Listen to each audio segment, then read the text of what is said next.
Hello everyone, I'm Ma Sijia with Xinhua News Agency. I'm here at the Xixia Imperial Tombs, the royal cemetery of the Xixia dynasty, which was built around 1,000 years ago. They are located at the foot of Helan Mountain in Yinchuan, capital of Ningxiahui Autonomous Region, northwest China. And this is my colleague, Mei Pengpeng. Hello everyone, I'm Mei Pengpeng. First, I'd like to share some exciting news. The Xixia Imperial Tombs were inscribed on the World Heritage List last Friday during UNESCO's 47th session of the World Heritage Committee held in Paris, France. This brings World Heritage sites in China to 60. Wow, what is it about these tombs that has caught the world's attention? The site is a testament to cultural fusion and interaction among diverse traditions. The Xixia Empire integrated Han Chinese traditions, Buddhist culture, and distinct ethnic customs into its mausoleum system, a vivid example of China's pluralistic yet unified civilization. Wow, that sounds fascinating. What else can we expect to find at the site?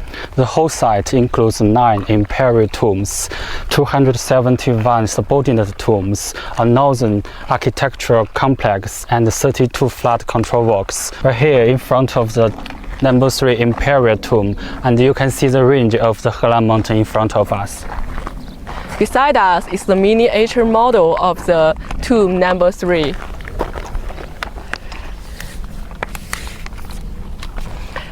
And it can help us have a better understanding of the overall layout of this tomb.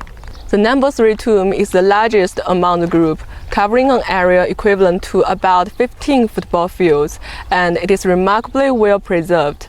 The tomb is enclosed within a rectangular outer wall. The entrance to the funeral complex is located on the south side, marked by 2 church towers, and in front of them are a pair of steel pavilions symmetrically arranged along the north-south axis. A gate leads into a secondary rectangular enclosure. Just north of this lies the main enclosure, which is flanked by towers and gates on all 4 sides. You can see it. Extending from the main enclosure is a long straight mound that covers a sloped access ramp leading to the underground chamber. This chamber is set slightly south of the mausoleum's stupa. A central mound may mark the geometric center of the entire layout. Let's go get a closer look at the funeral complex. Okay, do you know what the Xixia Empire was like? Of course. In 1038, the Tangut people from the Qinghai-Tibet Plateau founded the Shisha dynasty, establishing its capital in what is now Yinchuan. At its peak, its territory spanned 1.15 million square kilometers, dominating the He corridor and serving as an ancient Silk Road hub. That's incredible. After 10 imperial reigns, the empire was destroyed by Genghis Khan's Mongol army in 1227. Records indicate that during the Shisha dynasty, various ethnic groups, including the Tangut, Han, Uyghur, and the Tibetan peoples coexisted. Their livelihoods, religious practices, and cultural customs shaped Xisha's distinctive and multifaceted cultural identity. Yes, back then, Xixia coexisted with Song, Liao, and Jin dynasties. The tomb's layout, location, and artifacts demonstrate how the Xixia dynasty adapted Han models during the Tang and Song dynasties while fusing its own distinctive ethnic features. Exactly. For example, the tombs, which face the yellow river and back onto the Helan Mountain, mirrored the traditional mausoleum selection practices during the Song dynasty. Yes, it was very grand, bursting with beautiful colors centuries ago. Over time, the decorations have crumbled and faded.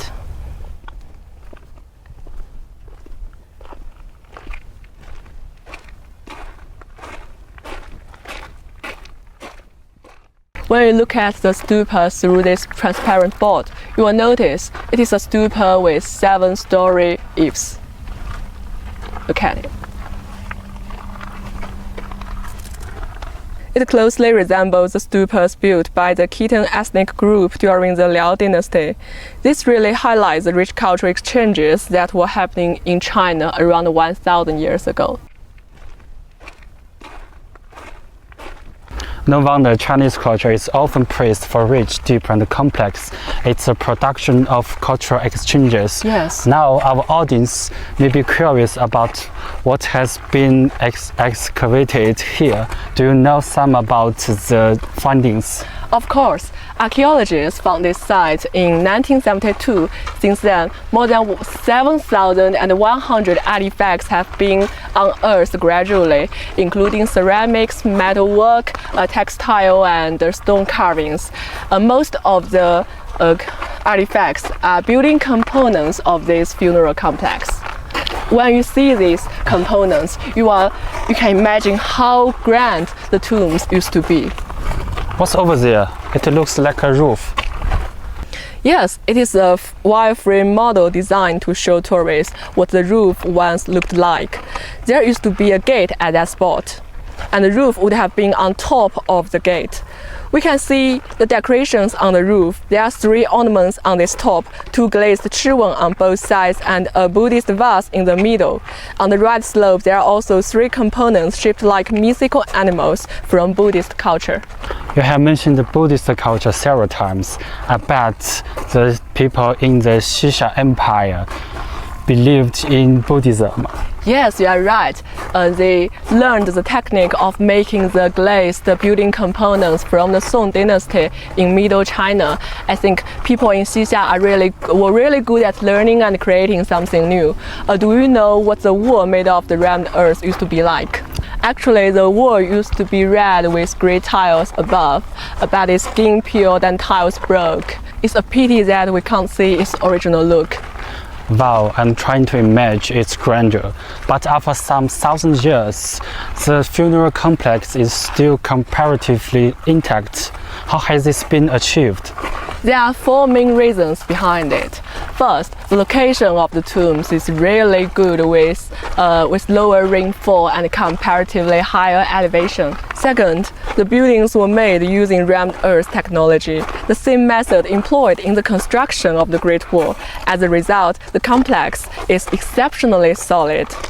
Third, just like what you have mentioned, the Xixia people also built 32 flat control works, dikes, and open drains in the site. Some of these systems are still functional today.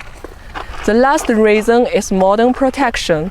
The tombs were designated as a National Key Cultural Site in 1988 after the World Heritage nomination process of the site was launched in July 2011. About 100,000 square meters of buildings and modern facilities were removed from the site, significantly improving the conservation conditions. The office also collaborated with Dunhuang Academy and Ningxia University to address the core conservation challenges. No wonder the World Heritage Committee highly appreciated the protection and the management of the site. Yes. We're so close to the mound. Have you noticed the tiles on it? Yes, and we can see a lot of holes in the mound. Actually, the interior used to be filled with wooden structures for support, which gradually weathered over the years, thus leaving these hollow spaces. It's amazing. Do you want to know what the unearthed artifacts look like? Of course. Let's go to the museum nearby to have a look. Okay, let's go. When we head towards the museum, please watch a video where you can have a bird's eye view of the whole site. See you later. See you later.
Welcome back. We are here at the Xixia Imperial Tombs Museum.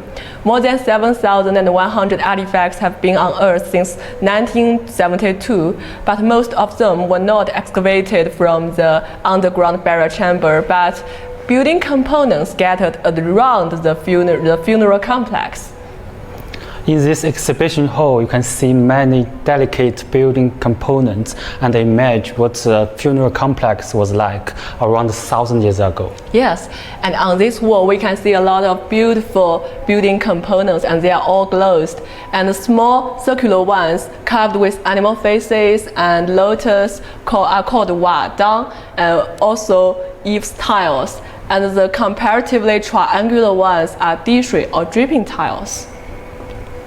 Yes, do you want to know how they should be placed? Of course, I want to know. Follow me. Okay.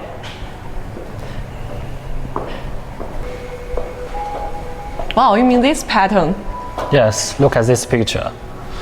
The eaves tiles and the dripping tiles should be placed on here, and the other decorations. Yes. And other decorations should be positioned on the roof ridge and the slopes. Oh, we can see that. Yeah. And you mean the decorations like this? Look at these artifacts. The green color is still shiny, and I think it seems that they have the human-like faces and the bird-like bodies. What are they? They are heavenly songbirds originated from the Indian Buddhist culture. Like what we said, Shisha observed other cultural elements and learned the advanced craftsmanship from Song Dynasty. The bird is an example. No wonder that they are so amazing. And all of these are roof decorations of the tombs. And here we can see the heads of Long, which is the totem of the Chinese nation. Yes, all Chinese people have admired Long since ancient times, regardless of their nationalities. Though the Shisha people were of Tangut ethnic group, they were no exceptions. Yes, exactly. And what in front of us is a very valuable artifact. It's Chiwen made of the grey pottery. Its height reaches 1.6 meters, and which makes it the largest Chiwen here. I couldn't even believe that it is just a roof decoration. Chiwen is one of the 9 sons of Long. Yes. The tradition of decorating Chiwen on roof originated from Han ethnic group. Wow. But the head-to-body ratio of Shisha Chiwen is a little different. Yes, it has the head of dragon and the body of the fish, and I think the body and head ratio may be 50-50. Yeah, I think so. Yes. Oh, what are these cubic stuffs with human-like faces?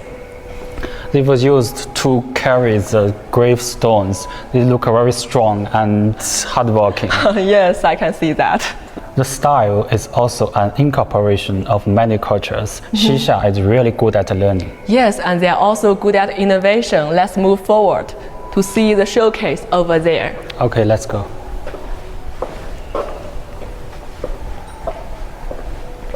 Look at this showcase. We can see what were unearthed from the underground burial chamber, such as the ceramics as well as metal and bamboo artifacts.